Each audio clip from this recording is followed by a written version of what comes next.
In this example, we are asked to express the power series, so to express the function in terms of a power series, and then find its interval and radius of convergence. So the first thing that I want to do on this one is notice that at this point we only have so many tools available to us as to how to actually turn these functions into power series.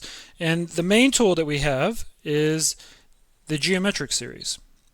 Okay, so a geometric series is one of the form sum n goes from 0 to infinity, a sub 0 r to the n, okay? And so we know that this adds up to a naught over 1 minus r, provided that the length of r is less than 1.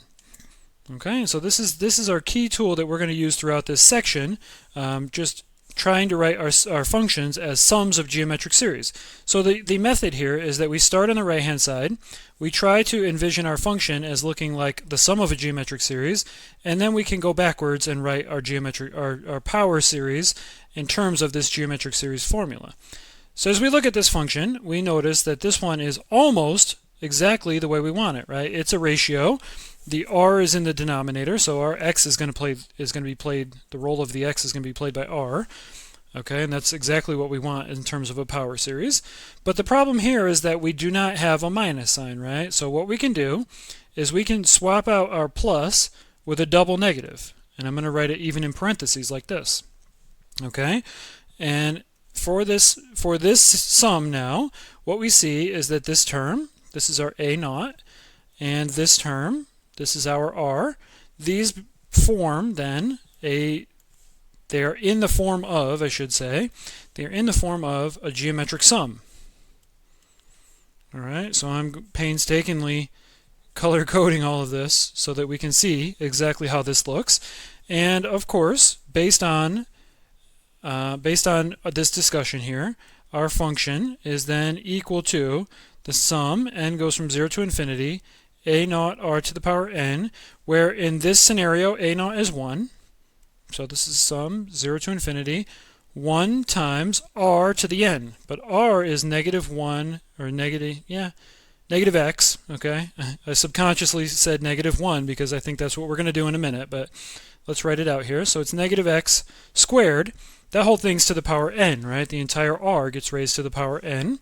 And now we want to break it up as my intuition kind of got ahead of me there and wanted me to do. This one is not necessary because 1 times anything is itself, but we can now distribute the power here, and we can write this as negative 1 to the n times x to the 2 to the n, and so that can be combined to say x to the 2n. Okay, and so this is a formula for our power series, but let's write out the first few terms. By the way, because we used a geometric series, we can finish answering this question, right? The interval of convergence. Because we used a geometric series, we know for sure that this series only converges when r is less than 1. But for us, the r is negative x squared. Absolute value says that this is just x squared less than 1.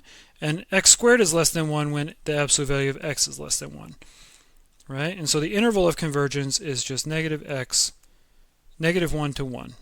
Okay, and since it's geometric, the endpoints will never be included, and so right there, that's our interval of convergence, or the domain, right? The domain for which these two functions are equal.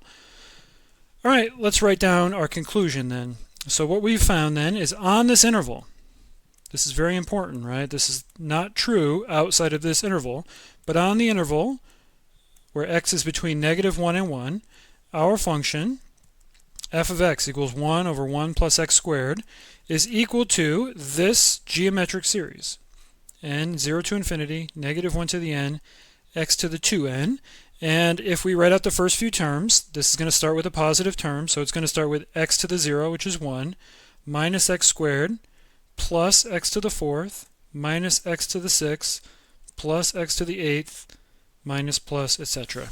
And so this series right here, the terms of this series add up to this function on this interval, only on this interval, right? Even though the domain of this function is all real numbers, this power series only gives us the correct answers on this interval.